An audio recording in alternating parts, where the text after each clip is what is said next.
या देवी सर्वभूतेषु मातृरूपेण संस्थिता नमस्तस्यै नमस्तस्यै नमस्तस्यै नमो नमः। जय श्री राम। सबको प्रणाम।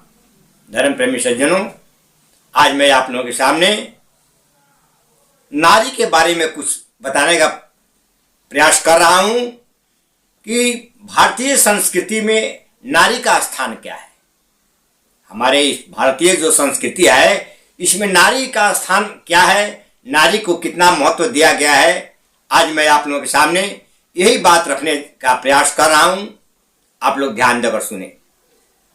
बंधुओं, भारतीय संस्कृति में नारी को बहुत ही उत्तम स्थान प्राप्त है और जितने जीव हैं, दूसरे जीव से मतलब नहीं है, मनुष्य में स्त्री और पुरुष ये दो जाति कहे जाते हैं, तो इसमें नारी जाति को क्या महत्व प्राप्त है यही मैं आज आप लोगों के सामने रखने जा रहा हूं कि भारतीय संस्कृति में नारी को बहुत ही उत्तम स्थान प्राप्त है, जबकि अन्य देशों में, भारत के बाहर नारी को वो स्थान प्राप्त नहीं है जो हमारे भारत में है। अन्य देशों में तो नारी को सिर्फ भोग विलास की सामग्री समझ करके और उतना ही मान सम्मान दिया जाता है, लेकिन जो मान सम्मान हमारे भारत में, भारतीय संस्कृति में नारी को प्राप्त है वो कहीं नहीं है। बंधुओं, हमारे देश में नारी को गौरवमयी कह करके सम्मानित किया जाता है, मातृ स्वरूपा कह करके सम्मानित किया जाता है और वेदों में प्रथम शिक्षा मातृदेवो भव यहीं से शुरू होता है।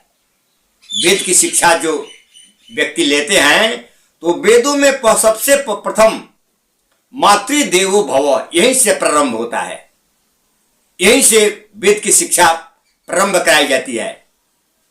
बंधुओं, अर्थात मातृदेवो भव अर्थात माता देवताओं के समान होती है। इसका अर्थ यही होता है, मातृदेवो भव अर्थात माता देवताओं के समान होती है। और प्रार्थना के समय में भी उच्चारित किया जाता है, प्रार्थना के समय में उच्चारित किए जाने वाला शब्द माता को ही संबोधित करता है। हम लोग जो प्रार्थना करते हैं भगवान का, तो उसमें जो उच्चारण हम लोग करते हैं वो शब्द भी माता को ही संबोधित करता है कि माता देवों के समान है। तो क्या प्रार्थना है कि त्वमेव माता च पिता त्वमेव त्वमेव बंधु च सखा त्वमेव। इसमें सबसे पहले क्या है, त्वमेव माता, पहले माता इसके बाद ही पिता का स्थान मिलता है, अर्थात माता का स्थान पिता से भी ऊंचा है। इसलिए पहले ही ये भी कहा जा सकता है कि त्वमेव पिता च माता, ऐसे हो सकता था, लेकिन नहीं, त्वमेव माता च पिता, पहले माता। इसलिए ये प्रार्थना क्या बताता है कि माता का स्थान पिता से ऊंचा है। मातृशक्ति का स्मरण ईश्वर से पहले होता है, अर्थात भगवान से भी पहले मातृशक्ति का स्मरण किया जाता है। ये प्रार्थना ये बताता है। ऐसे भी देखा जाए तो पहले मातृशक्ति का ही स्मरण किया जाता है, जैसे सीताराम, पहले सीता बाद में राम, राधे श्याम, पहले राधे फिर श्याम, गौरी शंकर, पहले गौरी बाद में शंकर, अर्थात मातृशक्ति को ही पहले स्थान मिलता है।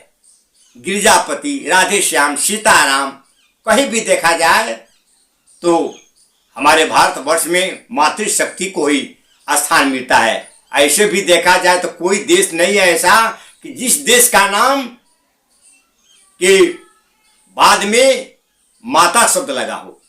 एक यही देश है हम लोगों का, भारत देश है कि भारत को भारत माता कहा जाता है, लेकिन दूसरा कोई देश, इंग्लैंड माता सुने हैं आप, अमेरिका माता सुने हैं, जापान कहीं माता सुने हैं, लेकिन एक यही भारत देश है कि इस देश के नाम के बाद माता शब्द लगा है। बाकी कोई देश ऐसा नहीं है, आप ध्यान से देखिएगा बंधुओं, कि किसी भी देश में माता शब्द नहीं लगा है। माता शब्द लगा है तो ये भारत में लगा है, ये भारतीय संस्कृति है। बाकी कहीं इंग्लैंड, अमेरिका, जापान में माता नहीं लगा है।